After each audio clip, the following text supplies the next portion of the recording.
ఆనబెట్టి తినని ఆయాసపడవద్దు రామచంద్ర, నా పామరత్వము చేత బ్రతిమాలికొనియద రామచంద్ర. ఆనబెట్టి తినని ఆయాసపడవద్దు రామచంద్ర, తామసింపక ఇట్టరి నను కృపజూడు రామచంద్ర. తడయకమి తల్లిదండ్రుల యాన తీరు రామచంద్ర, ఆనబెట్టి తినని ఆయాసపడవద్దు రామచంద్ర. సేవకునిగాచి చేపట్టి రక్షింపు రామచంద్ర, చెలువుగ సీతాదేవి ఆన తీరు రామచంద్ర. ఆనబెట్టి తినని ఆయాసపడవద్దు రామచంద్ర. కోరిక దయచేసి కొదువలు దీర్చుమో రామచంద్ర, కొమరొప్ప మీ కుల గురువులనదీరు రామచంద్ర. ఆనబెట్టి తినని ఆయాసపడవద్దు రామచంద్ర. నెనరుంచి నా మీద నిరతము బ్రోవుము రామచంద్ర, వినయముగ సౌమిత్రియాన తీరు రామచంద్ర. ఆనబెట్టి తినని ఆయాసపడవద్దు రామచంద్ర. వేడుక మీరగ వేగ రక్షింపుమీ రామచంద్ర, జోడుగ భరత శత్రుఘ్నుల యాన తీరు రామచంద్ర. ఆనబెట్టి తినని ఆయాసపడవద్దు రామచంద్ర. జంటగా మీ వెంట బంటుగా నేలుము రామచంద్ర, తంటలేక మేంటి ఆన తీరు రామచంద్ర. ఆనబెట్టి తినని ఆయాసపడవద్దు రామచంద్ర. జంటగా మీ వెంట బంటుగా నేలుము రామచంద్ర, తంటలేక మీ ఇంటి ఆన తీరు రామచంద్ర. ఆనబెట్టి తినని ఆయాసపడవద్దు రామచంద్ర. ఆదరింపుము నన్ను అడియేందాసుడా రామచంద్ర, వాదేల రామదాసుని బ్రోవుమిక శ్రీరామచంద్ర. ఆనబెట్టి తినని ఆయాసపడవద్దు రామచంద్ర. నా పామరత్వము చేత బ్రతిమాలికొనియద రామచంద్ర.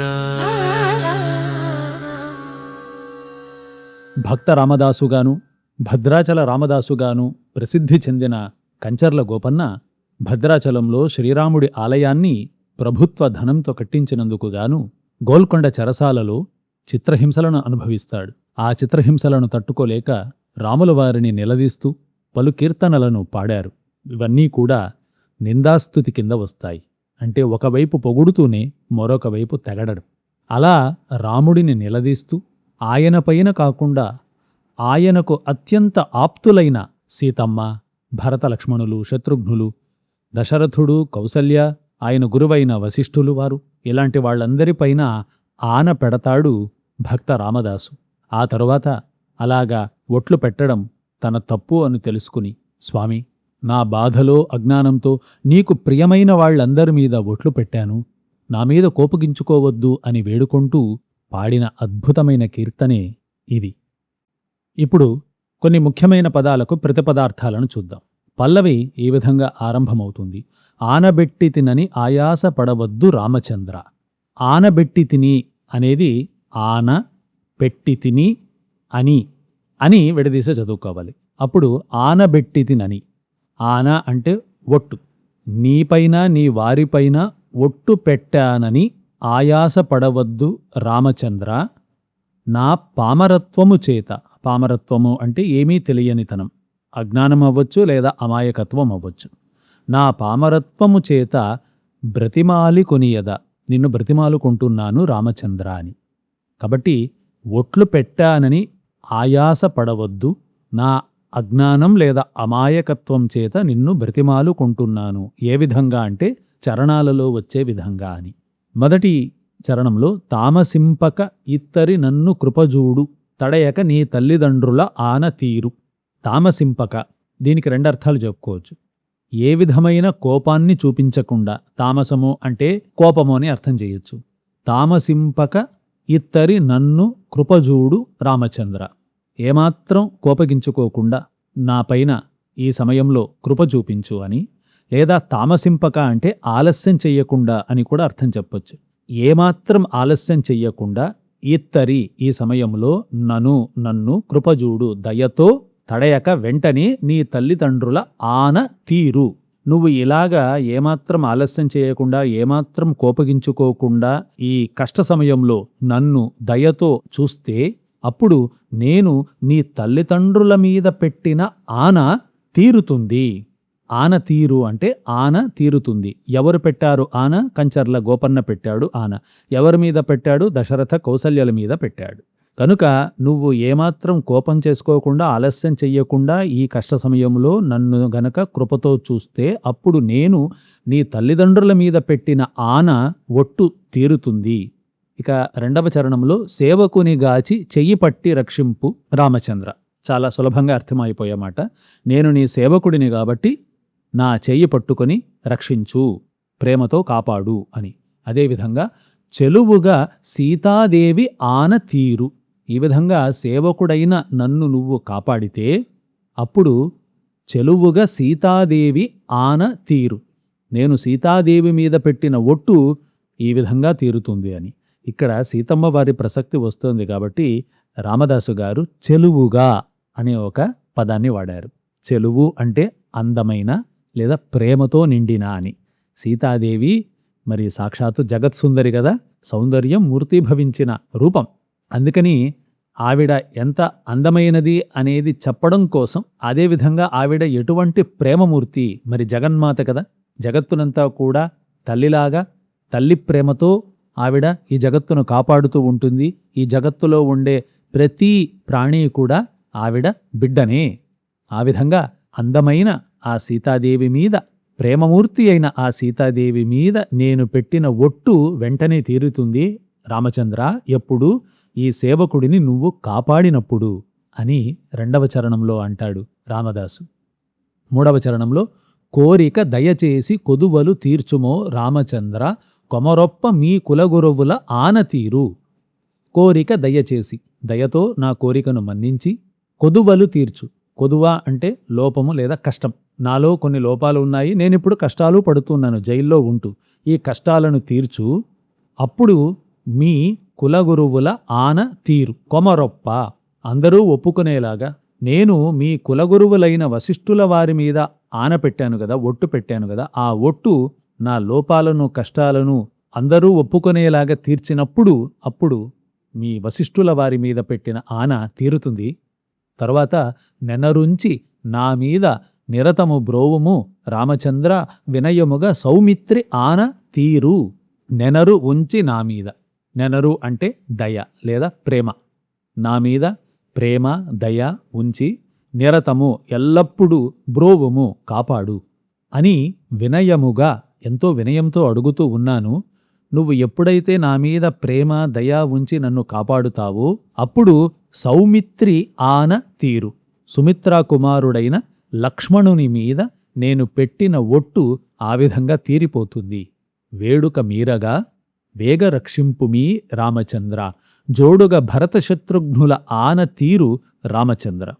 వేడుక మీరగా సంతోషంతో నువ్వు వేగ రక్షింపుమీ, వెంటనే తొందరగా నన్ను రక్షిస్తే గనక జోడుగా భరత శత్రుఘ్నుల ఆన తీరు. భరత శత్రుఘ్నుల మీద నేను పెట్టిన ఆ ఆన వెంటనే తీరిపోతుంది. జంటగా మీ వెంట బంటుగా నేలుము రామచంద్ర, తంటలేక మీ ఇంటి ఆన తీరు రామచంద్ర. ఎప్పుడూ నీ వెంటే నేను బంటుగా, ఏ విధంగా అయితే హనుమంతుల వారు రామబంటు అని ఎల్లప్పుడూ నీ నీడలాగా ఉంటాడు గదా, ఆ విధంగా నేను కూడా నీ బంటునే అని తెలుసుకుని ఏలుము, నన్ను ఏలుకో. అప్పుడు తంటలేక ఎటువంటి గొడవలు లేకుండా మీ ఇంటి ఆన తీరు రామచంద్ర. ఇప్పుడు చెప్పిన సీతాదేవి, భరత లక్ష్మణులు, శత్రుఘ్నులు, వశిష్ఠుల వారు, దశరథుడు, కౌసల్య వీళ్ళందరూ కాకుండా మిగతా నీ కుటుంబం, నీ పరివారం ఎవరుందో ఆ కుటుంబ సభ్యులందరి మీద నేను పెట్టినటువంటి ఆన వెంటనే తీరిపోతుంది. ఆదరింపుము నన్ను అడియేన్ దాసుడా రామచంద్ర, వాదేల రామదాసుని బ్రోవుమిక. ఆదరింపుము నన్ను, ఈ విధంగా నన్ను నువ్వు ఆదరించు. ఎందుకంటే అడియేన్ దాసుడా. అడియేన్ అనేది తమిళ పదం. ఇది శ్రీవైష్ణవ సంప్రదాయంలో విరివిగా వాడేటటువంటి శరణాగతి తత్వాన్ని సూచించే ఒక పదం. అడియేన్ అంటే నీ పాదాల చెంత ఎప్పుడూ పడి ఉండే దాసుడను అని. ఇటువంటి దాసుడితో వాదేల, వాదము ఏల, వాదేల, నాతో వాదనలు ఎందుకు చేస్తావయ్యా, బ్రోవుము ఇక, ఈ రామదాసును ఇక వెంటనే రక్షించు రామచంద్ర. ఇది ఆ కీర్తనలో ఉన్న కొన్ని ముఖ్యమైన పదాలకు ప్రతిపదార్థాలు. ఈ కీర్తనలో కొన్ని ముఖ్యాంశాలున్నాయి, కొన్ని విశేషాలున్నాయి.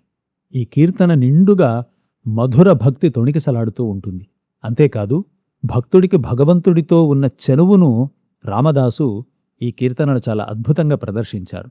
ఒక బిడ్డ తన తండ్రిపై కోపంతో నిలదీసినట్లు, ఒక స్నేహితుడు తన ఇంకొక స్నేహితుడిని నన్నెందుకు కష్టాల్లో ఉంటే నువ్వు కాపాడ్డం లేదు అని ప్రేమతో తిట్టినట్టు, స్వామిపైన తన ఇష్టాన్ని ఆయనకు ఇష్టమైన వారిపైన ఒట్లు పెట్టడం ద్వారా, అలాగ ఒట్లు పెట్టడం అనేది మరి మంచి పని కాదు కాబట్టి, ఎందుకంటే ఒట్టు తప్పితే ఎవరిపైనైతే ఒట్టు పెట్టామో వాళ్ళకు అపకారం జరుగుతుంది, ప్రమాదం జరుగుతుంది అనే ఒక నమ్మకం ఉంది కాబట్టి రామచంద్రుడి మొత్తం కుటుంబం పైన ఒట్లు పెట్టడం అనేది తప్పు పని కదా. కాబట్టి దయతో క్షమించి నన్ను కాపాడు అని బ్రతిమాలడం మధుర భక్తికి నిదర్శనం. నవవిధ భక్తులు మనకు ఉన్నాయి కదా, అందులో సఖ్యం ఆత్మనివేదనం అని 8వ భక్తికి సఖ్యం, స్నేహం అని పేరు. ఇదే రామదాసు ఈ కీర్తనలో చూపించింది. భక్తుడికి భగవంతుడి పట్ల ఉన్న మధురమైన స్నేహాన్ని ఈ కీర్తన ద్వారా ప్రదర్శించారు. అలాగే అడియేన్ దాసుడా అన్న పదం ఇంతకుముందే చెప్పాను కదా, శ్రీ వైష్ణవ సంప్రదాయంలో విరివిగా వాడే పదం. దీనికి అర్థం నీ పాదాల చెంత పడి ఉండేవాడిని అని. దాసుడను కాబట్టి ఎప్పుడూ నీ కాళ్ళ దగ్గరే నేను పడి ఉంటాను కాబట్టి నాతో వాదనలెందుకు అని అంటున్నారు కదా. నీ పాదముల దగ్గర పడి ఉన్న దాసుడిని అని అనడంలో ఏమైంది, నాలో అహంకారం లేదు, నేను చేతులు జోడించి ఇతఃపరంబెరుంగా అని అన్నట్టుగా సంపూర్ణమైన శరణాగతిని నీతో పొందాను. శరణాగతులను రక్షించడమే నీ లక్షణం. భగవంతుడి యొక్క గొప్ప లక్షణం ఏమిటి అంటే శరణు కోరిన వారిని కాపాడడం అని. మరి ఏనుగునే కాపాడావు, నన్ను కాపాడలేవా అన్నట్టుగా సంపూర్ణ శరణాగతి తత్వాన్ని ఈ కీర్తనలో రామదాసు చూపించారు. అదేవిధంగా అజ్ఞానంతో చేసిన, అమాయకత్వంతో చేసిన తప్పు తప్పే. ఒట్టు పెట్టడం అన్నది తప్పు. అందుకనే నా పామరత్వమున బ్రతిమాలికొనియద రామచంద్ర, నేను అజ్ఞానంతో, నా అమాయకత్వంతో నీ కుటుంబ సభ్యులపైన ఒట్టు పెట్టడము అనే తప్పును చేశాను. అది ఇప్పుడు తెలుసుకున్నాను తప్పని. పశ్చాత్తాపంతో నేను ఇప్పుడు కృంగిపోతూ ఉన్నాను. నా పామరత్వము చేత బ్రతిమాలికొనియద రామచంద్ర, నీవిప్పుడు నా పశ్చాత్తాపాన్ని స్వీకరించి నన్ను వెంటనే కరుణించు అని అంటూ ఉన్నారు. అంటే ఎప్పుడైతే మనం చేసిన తప్పును నిర్లజ్జగా, మొహమాటం లేకుండా భగవంతుడికి సమర్పించి తప్పు చేశాను అయినా నువ్వు కాపాడు అని అడిగిన వెంటనే భగవంతుడు కరుణిస్తాడు అనే ఒక అద్భుతమైన ధర్మ సూక్ష్మాన్ని రామదాసు గారు ఈ కీర్తనలో చూపించారు. ఈ కీర్తన తాత్పర్యాన్ని సంగ్రహంగా చెప్పాలి అంటే, ఓ రామచంద్ర, నేను పడుతున్న కష్టాలను తట్టుకోలేక అమాయకత్వంతోనూ అజ్ఞానంతోనూ నీ కుటుంబ సభ్యులందరిపైన ఒట్లు పెట్టానయ్యా. దానికి నా మీద కోపగించుకోవద్దు. దయచేసి నన్ను క్షమించి రక్షించు అని బ్రతిమాలుకుంటూ ఉన్నాను. శరణాగతి తత్వాన్ని నేను చూపిస్తూ ఉన్నాను. కనుక స్వామి, ఏమాత్రం ఆలస్యం చేయకుండా నన్ను కరుణించు. ఎప్పుడైతే నువ్వు వెంటనే ప్రేమతో దయతో నన్ను కరుణిస్తావో అప్పుడు నేను నీ తల్లిదండ్రుల మీద, సీతమ్మ మీద, కులగురువుల మీద, నీ తమ్ములైన లక్ష్మణ భరత శత్రుఘ్నుల మీద, అలాగే సమస్త పరివారం పైన నేను పెట్టిన ఒట్టు తీరిపోతుంది. ఆ విధంగా నేను కాపాడబడతాను. నన్ను నువ్వు ఎప్పుడూ నీ వెంట ఉండే బంటుగా, అడియేన్ దాసుడిగా భావించి వెంటనే రక్షించు. రామదాసు అని పిలువబడుతున్న నన్ను ఓ రామచంద్ర నీవు వెంటనే రక్షించు అని ఎంతో హృద్యంగా, మనస్సు కరిగే విధంగా ఈ కీర్తనలో ప్రార్థించారు రామదాసు గారు. ఇది నాకు తెలిసిన తాత్పర్యం. ఇందులో తప్పులేవైనా ఉంటే విఘ్నులు క్షమించి సరిచేయగలరు అని కోరుకుంటూ సెలవు తీసుకుంటూ ఉన్నాను. మీ కడప రఘుత్తమరావు.